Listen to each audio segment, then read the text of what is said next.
ரதியக்கா அடுப்படியில் இன்றைக்கி ரா மாங்காய் புதினா சட்னி செய்ய போகிறேன் அக்கா. நல்லா காரமாக இருக்கிறதுக்கு 2 பெரிய பச்சை மிளகா எடுத்துருக்கேன். ஒரே ஒரு பெரிய பல்லு பூண்டை தான் கட் பண்ணி வச்சுருக்கிறேன். இது மாங்காய் சின்னதாக ஒரு அரை கைப்பிடி அளவு, இந்த சின்ன பீஸாக தான் கட் பண்ணி அரை கைப்பிடி, ஒரு கைப்பிடி அளவு புதினா எடுத்துருக்கிறேன். இது ரொம்ப ரொம்ப டேஸ்டியாக இருக்கும். நம்ம இப்போ வடை சட்டியில் கொஞ்சமாக 1 ஸ்பூன் ஆயில் விட்டுருக்குறேன்.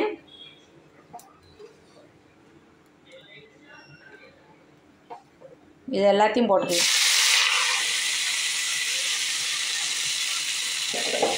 போட்டு நம்ம ரொம்ப வதக்க வேண்டியதில்லை. ஒரு 2 பரட்டு பரட்டிக்கலாம். இல்லை சின்ன வெங்காயமோ பெரிய வெங்காயமோ, இது பெரிய வெங்காயம் வந்து மீடியம் சைஸில் 1 போட்டிருக்கேன் மெலிசாக கட் பண்ணி. நீங்கள் சின்ன வெங்காயம்னா உங்களுக்கு ஒரு 5 6 போட்டுக்கோங்க. உரித்து கட் பண்ணி வதக்கலாம். சின்ன வெங்காயம் போடனாலும் போட்டுக்கலாம். இது அர்ஜென்ட்டாக வைக்கிறதுனால அக்கா பெரிய வெங்காயம் போட்டிருக்குறேன். கொஞ்சம் டைம் இருக்குன்னா சின்ன வெங்காயம் ஒரு 6 7 உரித்து போட்டு இது கூட சேர்த்து வதக்குவோங்க. இப்போ நம்மளுக்கு இதுக்கு தேவையான சால்ட்டையும் போட்டுடலாம். ரொம்ப கம்மியாக எடுத்திருக்கேன் அக்கா. கல் உப்பு ஒரு 1/4 ஸ்பூன் தான் இருக்கும். ஏன்னா இது டாட்டா கல் உப்பு, அதனால் ரொம்ப முன்னாடி சாதாவாக பிராண்டு வாங்குவேன். அதை விட இது கொஞ்சமாக போட்டாலே உப்பு தூக்கலாயிடும். அதனால தான் கம்மியாக போட்டிருக்கிறேன். அப்புறம் கூட நம்ம டேஸ்ட்டு பார்த்துட்டு போட்டுக்கலாம். இதை எப்படி பரட்டுறேன் பாருங்க. சும்மா லைட்டாக பரட்டினாலே போதும். இந்த சட்னி ரொம்ப ரொம்ப டேஸ்டியாக இருக்கும்பா. நம்மளுக்கு க்ரீனிஸ் மாறாமல் பரட்டிக்கலாம். ரொம்ப ஸ்பீடு வச்சு இது பண்ணாதீங்க. கொஞ்சம் அப்படியே பரட்டி விடும். புதினா உங்களுக்கு இன்னும் தேவைனாலும் போட்டுக்கலாம். எங்களுக்கு அதில் மாங்காய் அதிகமாக இருந்தால் எனக்கு ரொம்ப பிடிக்கும். அக்காவுக்கு ரொம்ப ரொம்ப பிடிக்கும் இந்த சட்னி. அதனால் புதினா அங்கே பாருங்கள், புதினா ஒரு கைப்பிடி அளவு தான் அக்கா எடுத்தேன். அது வதங்கிட்டு இவ்வளோண்டா வருது.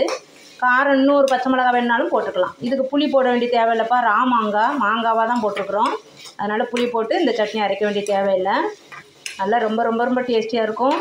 இட்லி தோசைக்கு நம்மளுக்கு மாங்காய் பிடிக்கிறவங்களுக்கு ரொம்ப பிடிக்கும். அக்காவுக்கு ரொம்ப ரொம்ப ரொம்ப பிடிக்கும். ஏன்னா இந்த மாங்காய் சீசனில் கண்டிப்பாக இது நான் ரைஸ்லேயே போட்டு பரட்டி சாப்பிட்ருவேன். அவ்வளோதான், வதக்குனது போதும். அப்படியே ஒரு பிளேட்டுக்கு மாற்றி ஆற விட்டுறலாம்.